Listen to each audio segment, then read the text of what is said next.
ಸುದ್ದಿ ಬಂದಿತು ಕೇಳಿ ಅರಮನೆಯೆಲ್ಲರಡೀತೋ. ರಾಣಿ ತುಳಸಮ್ಮ ದೇವ ಮಂದಿರದಲ್ಲಿ, ರಾಣಿ ತುಳಸಮ್ಮ ದೇವ ಮಂದಿರದಲ್ಲಿ ಹರಿಯ ಧ್ಯಾನವ ಮಾಡಿ ವಂದಿಸಿ ನಿಂದಿಗಳು.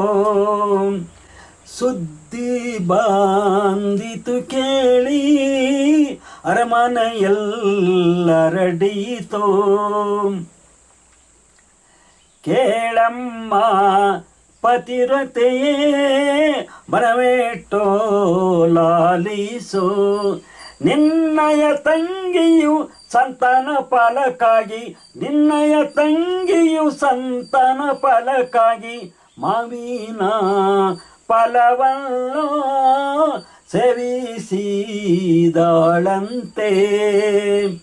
ಸುದ್ದಿ ಬಂದಿತು ಕೇಳಿ ಅರಮನೆಯೆಲ್ಲರಡೀತೋ. ದೊರೆಯು ತಂದಿದ್ದನಂತೆ ಇಬ್ಬರಿಗೂ ಸರಿಯಂತೆ. ಆದರೇನೋ ಬಂತು ಮರ್ಮ ತಿಳಿಯದಾಯ್ತು, ಆದರೇನೋ ಬಂತು ಮರ್ಮ ತಿಳಿಯದಾಯ್ತು.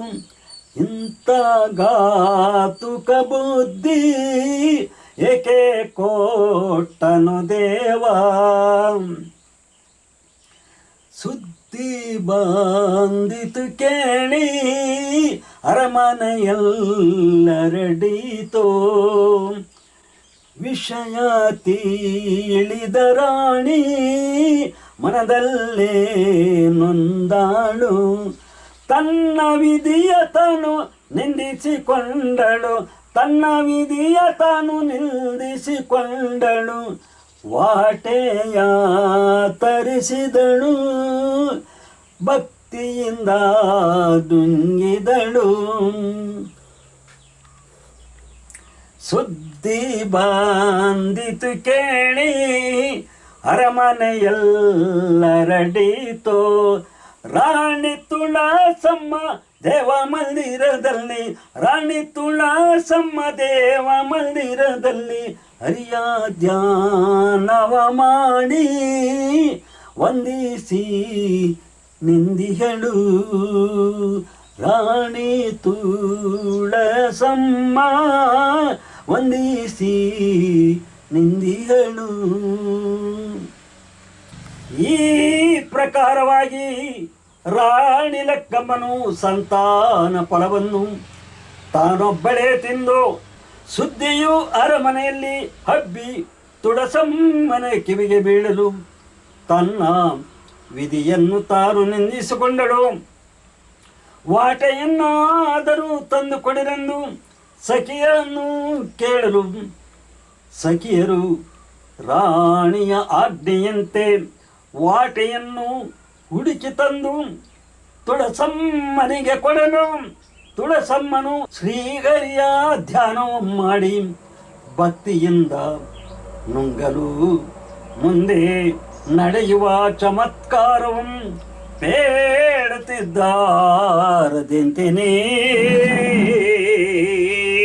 ಧರ್ಮ ಪತ್ನಿಯರಾದ ಲಕ್ಕಮ್ಮ ತುಳಸಮ್ಮಗೆ ತುಂಬಿತೋ ನಾವ ಮಾಸ ಹರಿಯ ಕೃಪೆಯಿಂದ, ಹರಿಯ ಕೃಪೆಯಿಂದ.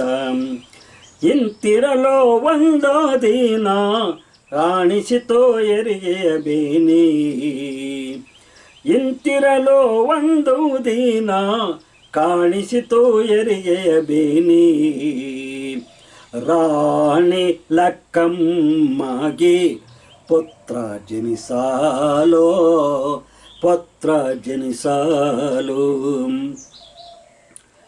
ಪುತ್ರ ಒಟ್ಟಿದ ಸುದ್ದಿ ಹಬ್ಬಿತೋ ಪಾಟಣದಿ. ಹರುಷಗೊಂಡ ದೊರೆಯು, ಹರುಷಗೊಂಡ ದೊರೆಯು ಹರಿಪೂಜೆ ಮಾಡಿ, ಹರಿಪೂಜೆ ಮಾಡಿ.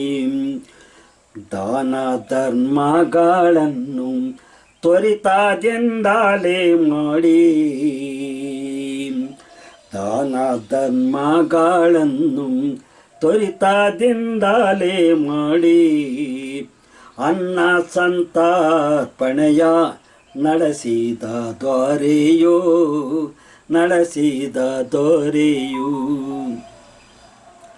ಪುರೋಹಿತರನ್ನು ಕರೆಸಿದ ನಾಗಲಿ ನಾಮ ನಕ್ಷತ್ರವ ನೋಡುತ್ತಲಿರಲು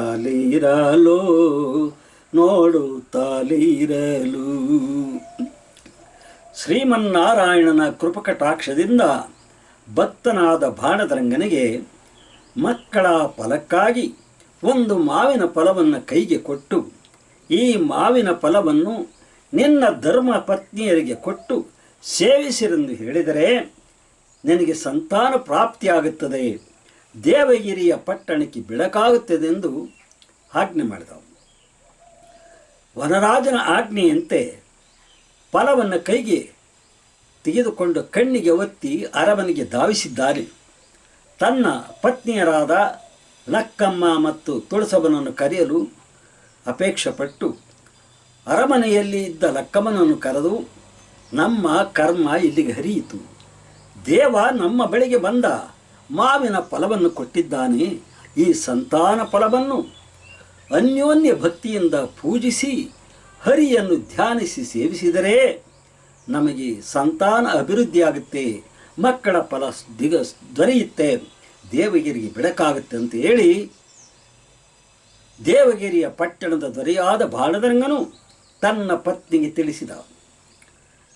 ಪತಿ ಆಜ್ಞೆಯಂತೆ ಲಕ್ಕಮ್ಮನು ಕರಿಯ ಕಂಬಳಿಯ ಗದ್ದಿಗೆಯನ್ನು ಹಾಕಿ ಅದರ ಮೇಲೆ ಮಾವಿನ ಫಲವನ್ನು ಇಟ್ಟು ಭಕ್ತಿಯಿಂದ ಪೂಜಿಸಿ ಹರಿಯನ್ನು ಧ್ಯಾನಿಸಿ ಹಣ್ಣನ್ನು ಸೇವಿಸಿದಳು.